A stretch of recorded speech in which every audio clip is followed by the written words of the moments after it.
अस्सलाम वालेकुम दोस्तों, तुसीं देख रहे हो लुडन पंजाब टीवी ते मैं तुहाडा मेज़बान मोहम्मद अहमद। सब तो पहले जनाब मेरे चैनल करो सबसक्राइब, बैल आइकॉन करो प्रेस ताकि मेरी आने वाली हर वीडियो का नोटिफिकेशन मेरे वीरां तक पहुँचे।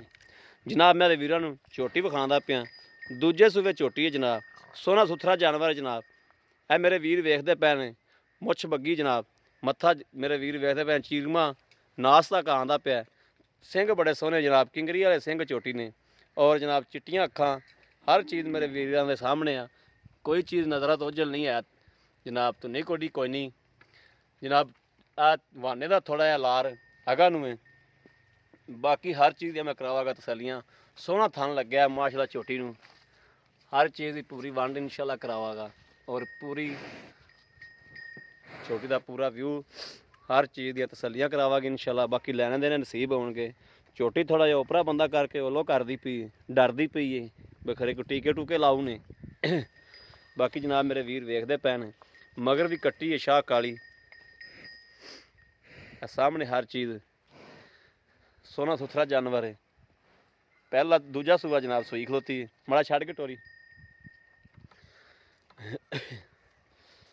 दूजा सूआ जनाब सूई खलोती है, मुठ मुठ का थान है, पूरी विरला च्यादा जनाब। ए मेरे वीर वेखदे पए ने, हर चीज़ जनाब तसलियां करावागे, बाकी लैना देने नसीब होणगे जनाब। सोहना सुथरा जानवर है, कोई कमी पेशी नहीं है। थोड़ी जी बस थोड़ा जहा झोटी जे चड्डा पिछा रखती तो क्या ही बातां सन। चड्डा जनाब थोड़ा जिहा अगे नूं है, बाकी है चंगा। पुट्ठा छुट्ठा टाका मझ दियां ये मेरे वीर वेखदे पए ने, हर चीज़ कैमरे की नज़र है। खुड्डा टाका पुट्ठा मझ की गर्दन चमड़ी ये जनाब कैमरे की नज़र है, छोटी वक्खी च हर चीज़ की तसली करा दियागा। पूछ भी मेरे वीर वेखदे पए ने, थले जनाब जमीन नाल टच हो रही है और खह रही है। तसली बख्श जानवर जनाब, मालक को भी तसली लवागे। जट जमींदार बंदे ने जिन्होंने को खलोती है, कोई है जनाब पारश पार दी नहीं है, कोई लेना देना नहीं। ये जट जमींदार बंदे ने, घर दी झोटी जनाब, घर दी जंपाल है, हर चीज़ की जनाब पूरी वंड पूरी लोकेशन इंशाअल्लाह तसलियां करावागे। बाकी लैने देने नसीब ने इंशाअल्लाह। कभी भी लुडन पंजाब ते अल्लाह के हुक्म नाल, अल्लाह की मेहरबानी नाल इंशाअल्लाह कदे झूठ ना वज्जै, ना मारा गया इंशाअल्लाह, ना रब मरवावे। अल्लाह के हुक्म नाल झूठ तो इंशाअल्लाह नफरत करी दी, और झूठ कभी भी नहीं बोलिया अल्लाह की मेहरबानी नाल। ए मेरे वीर वेखदे पए ने, थान जनाब मुठ मुठ का थान है,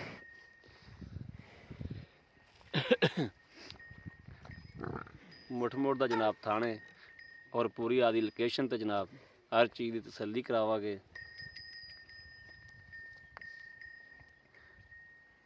मझ का पूरा कद लाम ए मेरे वीर वेखदे पए ने, चंगी झोटी है माशाअल्लाह।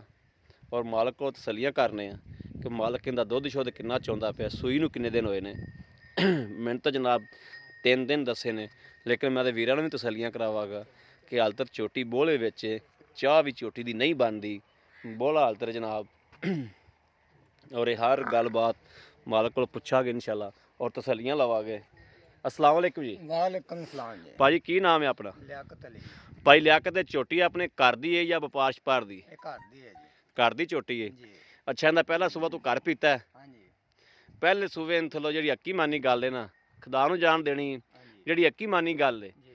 किन्ना दुध चोया? ये जी तकरीबन 6 किलो टाइम का करती रही है छोटे, 6 किलो टाइम का चौंदा रहा? चौंदा रहा। ठीक हो गया। अच्छा, इहदे इस टाइम सूई नूं कितने दिन होए ने? तीसरा दिन है जी। तीसरा दिन है। हाँ जी। बोला है या दुध बन गया? खाली जी बोल है, बोले जी खड़ी है। चाह बन जाती कि नहीं? चाह नहीं बनती। चाह नहीं बनती हाल तक? अच्छा, इस टाइम अपना कोई वीर भरा के अपने को मझ चौंदा है, हाँ जी चुआई करदा है, हाँ जी। ते किन्ना दुध आपां बोले चुआ सकने? बोले जी जी 9 तो 10 किलो दूध चुवा सकते आप। 9 तो 10 किलो दोवां टाइमां? तीसरा दिन है छोटी सोई। तीसरा दिन है। जी ठीक हो गया। जी। ते इन्हां को थना च वाधा घाटा? कोई किसी किस्म का वादा घाटा नहीं, हर चीज़ की अपनी गारंटी है? गारंटी होगी। ठीक हो गया। हाँ जी। मगर कट्टी है? कट्टी है। कट्टी मेरे वीर वेखदे भैने विच शाह काली खलोती है, शाह काली थोड़ी पूछ चिट्टी, बाकी सारी शाह काली। ਅੱਛਾ, ਇਹਦਾ ਜਿਹੜਾ ਜਾਇਜ਼ ਮੁਨਾਸਬ ਜਿਹੜਾ ਮੁੱਲ ਲੈ ਲੈਣਾ ਆਪਾਂ ਐ ਕੀ ਕਰ ਲੱਗਦਾ ਹੈ, ਦੁੱਧ ਵਧਾਵੇਗੀ? इंशाल्लाह जी ये तकरीबन 15-14 लीटर करेगी, पक्का करेगी। 14 ਤੋਂ 15 ਲੀਟਰ हाँ ਕਰੇਗੀ। जी करेगी बिल्कुल। ਕਰੇਗੀ, ਠੀਕ ਹੋ ਗਿਆ। हाँ जी। ਇਹਦਾ ਕੀ ਹੈ ਡਿਮਾਂਡ ਸ਼ਮਾਂਡ ਕੀ? डिमांड इनकी जी ਅਸੀਂ ਤਾਂ 2.5 ਕਰ ਰਹੇ ਹਾਂ, ਬਰਲੇ ਵੀ 2.5 ਦੀ ਦੇਾਂਗੇ ਪੱਕੀ। ਪੱਕੀ 2.5 ਦੀ ਦਿਓਗੇ? 2.5 ਦੀ ਦੇਾਂਗੇ। ਤੇ ਕੋਈ ਇਹਦੇ ਜੇ ਕੋਈ ਮੇਰਾ ਵੀਰ ਭਰਾ ਦੇ ਪਸੰਦ ਆ ਜਾਂਦੀ, ਕੋਈ ਲੈਂਦਾ ਹੈ, ਆ ਜਾਏਗਾ ਤਾਂ ਪਿਆਰ ਮੁਹੱਬਤ ਵਿੱਚ ਕੋਈ ਕਰ ਦੇਾਂਗੇ। ਪਿਆਰ ਮੁਹੱਬਤ 4 ਦੀ ਲੈਸ ਹੋਵੇਗੀ ਬਸ। 5-4 ਹਜ਼ਾਰ ਦੀ ਲੈਸ ਹੋਵੇਗੀ। ਹਾਂ ਜੀ। ਕੋਈ ਮਜ਼ੀਦ ਹੋਰ ਲੈਸ ਕਰਾਉਣਾ ਚਾਹਵੇ ਤਾਂ ਕਿ ਬਸ 4-5 ਪੱਕਾ ਹੈ? ਚਲੋ ਜੀ ਕੋਈ ਆਵੇਗਾ ਤੇ ਵਕਤ ਤੇ ਫਿਰ ਗੱਲ ਹੋਵੇਗੀ। ਵਕਤ ਤੇ ਕੋਈ ਪਿਆਰ ਮੁਹੱਬਤ ਹੋ ਜਾਏਗੀ, ਕਰਾਂਗੇ ਇਨਸ਼ਾਅੱਲਾ। ਕੋਈ ਕਿਰਾਇਆ ਸ਼ਰਾਇਆ ਦਾ ਘਾਟਾ ਵਾਧਾ ਹੋ ਜਾਏਗਾ? ਬਿਲਕੁਲ ਕਰਾਂਗੇ ਜੀ, ਠੀਕ ਹੋ ਗਿਆ ਜੀ। ਇਨਸ਼ਾਅੱਲਾ। ਲੋ ਜੀ, ਮੇਰੇ ਵੀਰਾਂ ਨੇ ਵੇਖ ਲਈ, ਮਾਲਕ ਕੋਲ ਵੀ ਜਨਾਬ ਪੂਰੀ ਵੰਡ ਕਰ ਲਈਏ, ਬਾਕੀ ਆਪ ਵੀ ਜਨਾਬ ਡੰਗਰ ਵੀ ਵੇਖ ਲਿਆ ਕਿ ਡੰਗਰ ਕਿਵੇਂ ਦਾ ਹੈ।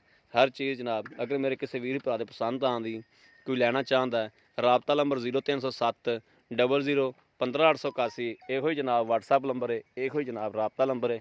ਬਾਕੀ ਜਨਾਬ ਉਮੀਦ ਕਰਾਂਗੇ ਸਾਡੀ ਅੱਜ ਵਾਲੀ ਵੀਡੀਓ ਸਾਡੇ ਵੀਰਾਂ ਨੂੰ ਜ਼ਰੂਰ ਪਸੰਦ ਆਵੇਗੀ। ਅਗਰ ਪਸੰਦ ਆਵੇ ਕਮੈਂਟਸ ਲਾਈਕ ਸ਼ੇਅਰ ਜ਼ਰੂਰ ਕਰੋ ਤਾਂ ਕਿ ਤੁਹਾਡਾ ਵੀਰ ਤੁਹਾਡੇ ਵਾਸਤੇ ਬਾਹਰ ਫਿਰ ਕੇ ਜਨਾਬ ਜਾਨਵਰ ਲੱਭਦਾ ਹੈ। ਔਰ ਇਸ ਵੀਡੀਓ ਤੋਂ ਜਨਾਬ ਆਦੇ ਵੀਰ ਨੂੰ ਦਿਓ ਇਜਾਜ਼ਤ। ਅੱਲਾ ਨਿਗਹਿਬਾਨ। ਪਾਕਿਸਤਾਨ ਜ਼ਿੰਦਾਬਾਦ।